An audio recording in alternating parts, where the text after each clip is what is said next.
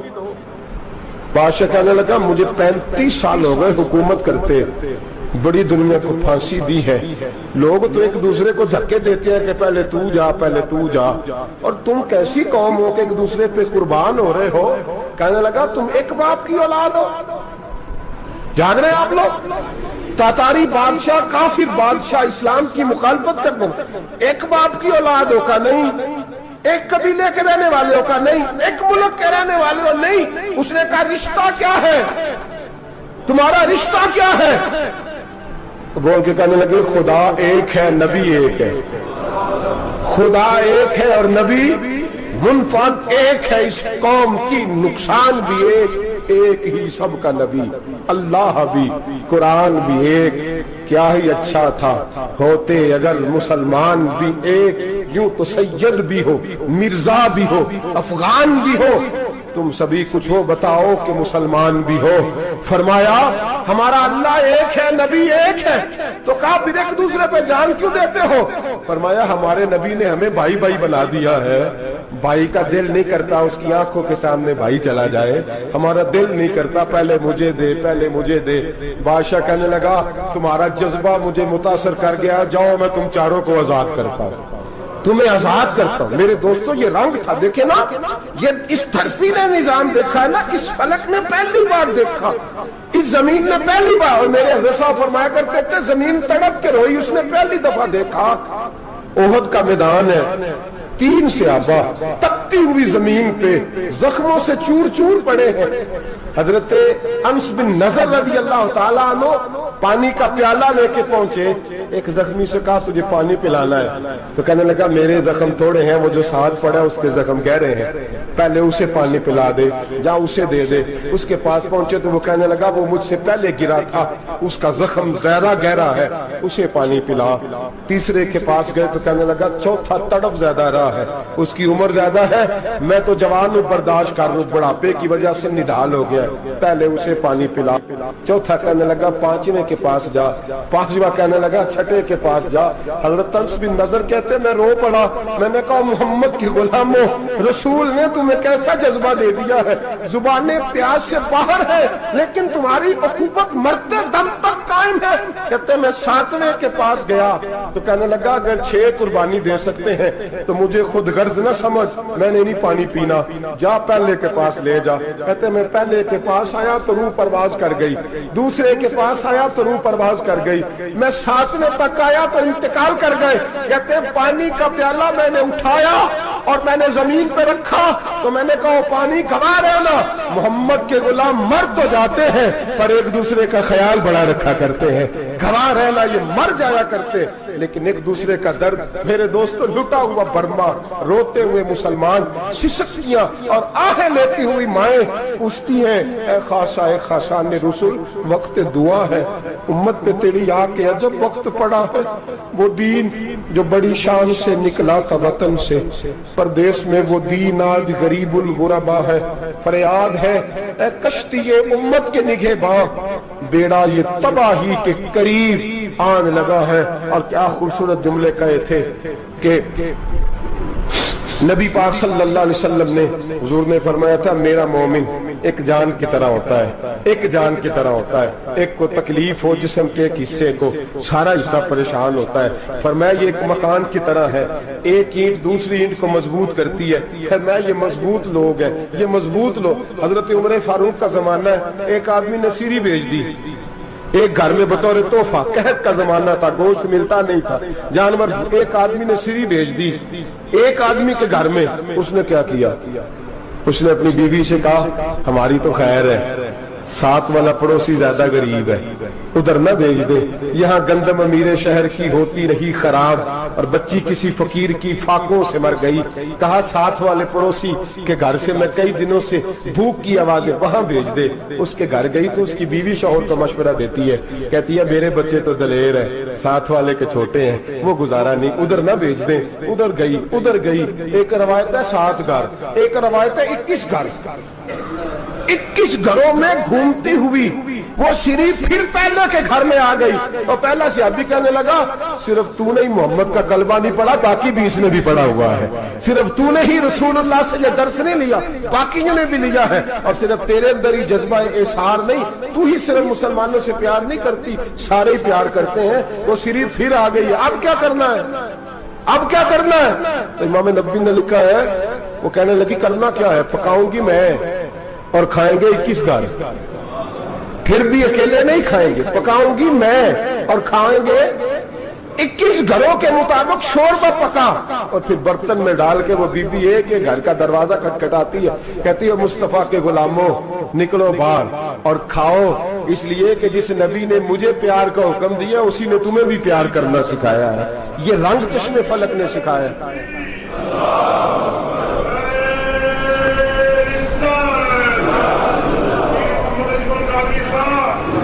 آپ کی بڑی مہربانی، زندہ باد وہی ہے جس کو اللہ رسول زندہ باد فرمائے، بڑی مہربانی، اللہ جزا دے۔ عرض یہ کرنے جا رہا تھا کہ رسول کریم صلی اللہ علیہ وسلم نے پیغام دیا امت کو، فرمایا دیکھیں نا کتنے بڑے لفظ ہیں، یہ نہیں فرمایا دوزخ میں جائے گا، یہ نہیں فرمایا کہ اسے جہنم کی سزا ملے گی، میرے نبی نے فرمایا میں اسے مومن مانتا ہی نہیں، میں اسے مسلمان اپنا مانتا ہی نہیں۔ حضور کسے؟ فرمایا جو پیٹ بھر کے کھاتا ہے اور اس کا ہمسایہ بھوکا سو جاتا ہے، میں مومن ہی نہیں مانتا۔ سزا تو تب ملے گی نا کہ جب میں کسی سزا کا اعلان کروں، میں مانتا ہی نہیں، وہ میرا ہے ہی نہیں، خود پیٹ بھر کے کھا رہا ہے، ہمسایہ اس کا بھوکا، میں نہیں مانتا۔ انما المؤمنون اخوہ، مومن بھائی بھائی، میں مانتا ہی نہیں اسے۔ اور میرے حبیب پاک اتنے بڑے لفظ حدیث میں اور کہیں نہیں ملیں گے آپ کو، اتنے بڑے جملے کہیں نہیں ملیں گے۔ میرے نبی پاک نے فرمایا اللہ کہے گا قیامت کے دن، کون؟ اتنے بڑے لفظ حدیثوں میں ملتے نہیں جتنے یہ ہیں۔ حضور نے فرمایا رب فرمائے گا بندے سے کہ میں تیرے پڑوس میں بھوکا تھا، تو نے مجھے روٹی کیوں نہیں کھلائی؟ کون کہہ رہا ہے؟ اللہ کہہ، میں بھوکا تھا تو نے روٹی نہیں دی، میں ننگا تھا تو نے کپڑا نہیں دیا، میں پیاسا تھا تو نے پانی نہیں پلایا، میں بیمار تھا تو تیمارداری۔ یا اللہ نہ تو کھاتا ہے، نہ پیتا ہے، نہ کپڑا پہنتا ہے، نہ تو بیمار ہوتا ہے، لا تاخذہ سنۃ ولا نوم، تجھے بیماری آتی نہیں، اونگ نیند نہیں آتی، میرے مالک تو میرے پڑوس میں تھا۔ تو حضور فرماتے ہیں رب فرمائے گا وہ جو بندہ تیرے پڑوس میں بھوکا تھا تو بندہ تو میرا ہی تھا نا، وہ جو بندہ تیرے پڑوس میں ننگا تھا تو بندہ تو میرا ہی تھا نا، وہ جو تیرے پڑوس میں پیاسا تڑپتا رہا تو وہ میرا ہی بندہ تھا۔ تو دوائی لینے جائے تو بڑے اسپتال میں اور اس بیچارے کو 20 روپے پرچی کے بھی میسر نہ آئے تو میرا ہی بندہ تھا۔ میرے دوست خیال کر اور یاد رکھ، یہ جو ہمسائے ممالک میں ظلم ہوتے ہیں، زیادتیاں ہوتی ہیں، ہمارے گھر کا پنکھا اچھا چلتا ہے، ہم جلوس اس وقت نکالتے ہیں جب ہماری لائٹ بند ہوتی ہے، ہم جلوس اس وقت نکالتے ہیں جب ہمارا ایسا جو ہمیں تنگ کرتا ہے، ہم اس وقت درد محسوس کرتے ہیں جب ہمارے گھر تک آگ آ جاتی ہے۔ یہ جو باہر آگ جل رہی ہے یہ تیرے گھر بھی آ سکتی ہے، یہ جو باہر فساد ہو رہا ہے یہ تیرے دروازے تک آ سکتا ہے۔ میرے رسول پاک نے ایک جان، مسلمان کو ایک جان قرار دیا۔ مجھے بتائیے انگلی کو کٹ لگ جائے، مسلمان ایک جان ہے نا، انگلی کو لگ جائے کٹ، دماغ کہتا ہے میں نے نہیں سوچنا اس کے بارے میں نے اس کے درد کو محسوس ہی نہیں کرنا، انگلی کی درد ہے، انگلی جانے اس کا کام جانے، ایسے ہی ہوتا ہے نا۔ بولے پیروں سے کہتے ہیں، انگلی کہتی ہے چل ڈاکٹر کے پاس، پیر کہتے ہیں نہیں میں نے نہیں جانا، انگلی کا کام ہے انگلی جائے، ایسے ہی ہے نا۔ دل سے کہتے ہیں تو تڑپ تھوڑا سا، انگلی کو درد ہے، کہتے میں کو تڑپوں، انگلی کا ماما، انگلی جانے اس کا کام جانے۔ ٹیلی فون کرنا ہے ڈاکٹر صاحب کا پتہ کرنا ہے تو کان کہتا ہے میں نے نہیں بات سننی ڈاکٹر صاحب کی، زبان کہتی ہے میں نے نہیں بولنا، انگلی جانے، ایسا ہوتا ہے۔ پیر احتجاج کر دے کہ میں نے ڈاکٹر کے پاس، میں کچھ چکر کھاتا پھروں ڈاکٹر کی دکان کی، انگلی کو درد ہے انگلی جانے، ایسا ہوتا ہے بھئی؟ میرے رسول پاک نے فرمایا مسلمان ایک جان ہے، تو درد برما کے مسلمانوں کو ہو رہا ہے تو پاکستانی کہہ رہے ہیں کوئی بات نہیں، وہ جانے ان کا کام جانے، ایک جان ہے نا، درد ہونا چاہیے، تکلیف ہونا چاہیے، پھٹے پہ باتیں ہوتی ہیں اس موضوع پہ۔ اسمبلی پہ گفتگو ہوئی ہے اس موضوع پہ؟ آپ کی صوبائی اسمبلیاں اس موضوع پہ بولی ہیں؟ آپ کے کونسل اس موضوع پہ بولے؟ ہم تو اپنی اپنی سیاستیں، اپنے اپنے تماشے، اپنے اپنے چکروں میں لگے ہوئے. وہ دریا کے اندر سسکتے مسلمان، بنگالی کہتے ہیں ہمارے نہیں، برمی کہتے ہیں ہمارے نہیں، پاکستانی کہتے ہیں ہمارے نہیں، ترکی کہتے ہیں. وہ کس کے ہیں؟ وہ کس کے ہیں؟ وہ اللہ کے بندے ہیں، محمد عربی کے غلام ہیں صلی اللہ علیہ وسلم. لیکن میرے دوستو، کیا ہمیں کیا غرض ہے؟ وہ جانے، ان کا کام جانے. یہ جب تیرے پیروں تک آگ آئے گی پھر تجھے پتہ چلے گا یہ بڑی سخت آگ ہے. آج جس کافر نے برما پر عرصہ دراز تنگ کیا ہے، مسلمان تھوڑے تھوڑے مفاد لینے کی خاطر نا، بنو عباس اور بنو امیہ کی جنگ چل رہی تھی. بنو عباس جو تھے وہ غالب آ گئے، بنو امیہ جو تھے ان کی حکومت ختم ہو گئی. تو عیسائیوں نے بنو امیہ سے کہا کہ ہم تمہارے ساتھ تعاون کرتے ہیں، ہم تمہارے ساتھ تعاون کرتے ہیں اور بنو عباس پہ غلبہ پا کے تمہیں حکومت دلاتے ہیں.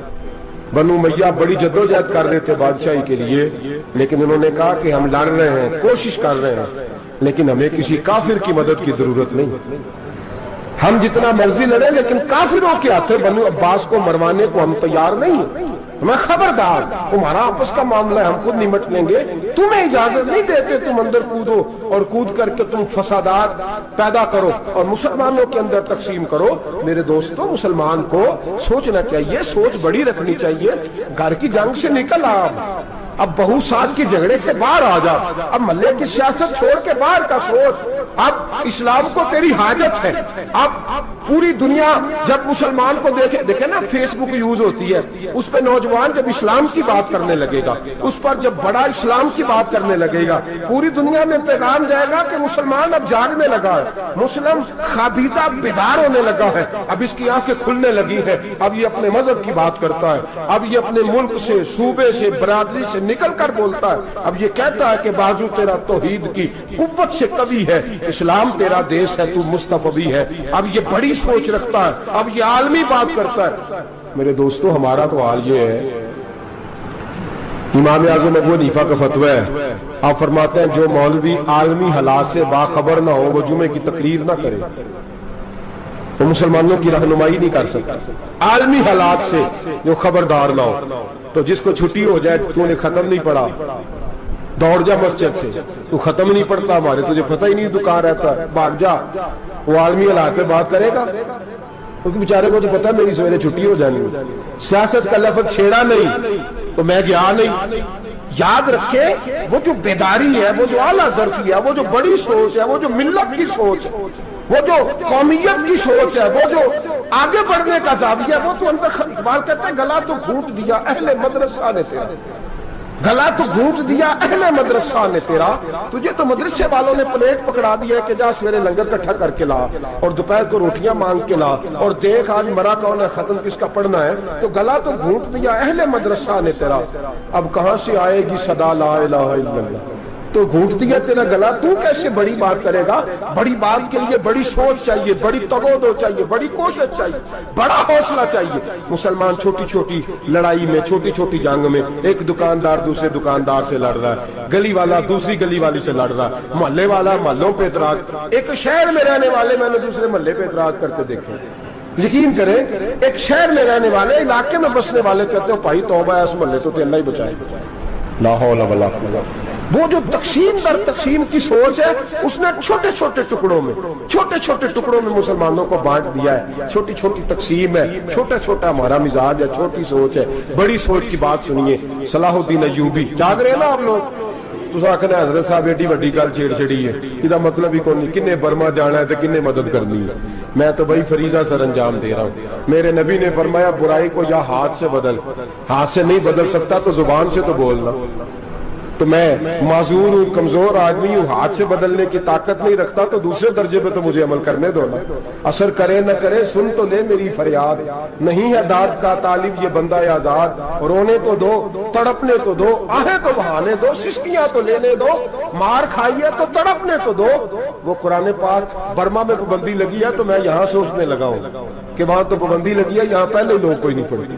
معاذ اللہ تعالیٰ حالات دن پہ دن مسلمانوں کے لیے ایک ایک کر کے.